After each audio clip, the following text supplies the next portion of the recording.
παιχνίδι να χωθώ, να παίξω, να εκκονωθώ, τα φιλαράκια μου να δω.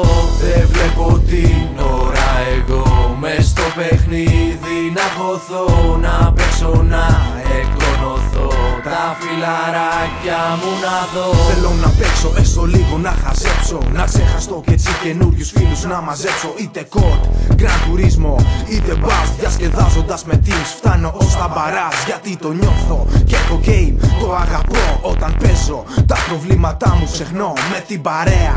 Όταν είμαι online περνώ ωραία, πρώτα η φιλία και όλα τα άλλα τελευταία. Δεν βλέπω την ώρα εγώ μες στο παιχνίδι να χωθώ, να παίξω, να εκκονωθώ, τα φιλαράκια μου να δω.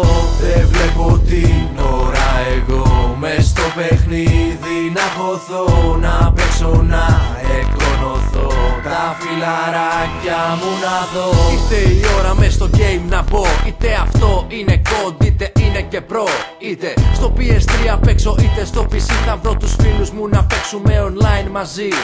Έχουμε αγώνα για την άλλη εβδομάδα, θέλει προπόνηση η φάση να έρθουν νίκες 40. Μα απ' την άλλη και ήταν απεχτή, δεν πειράζει, ουσία έχει διασκέδαση ρε εσύ.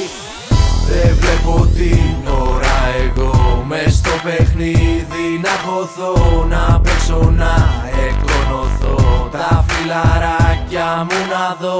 Δεν βλέπω την ώρα εγώ μες στο παιχνίδι να χωθώ, να παίξω, να εκκονωθώ, τα φιλαράκια μου να δω.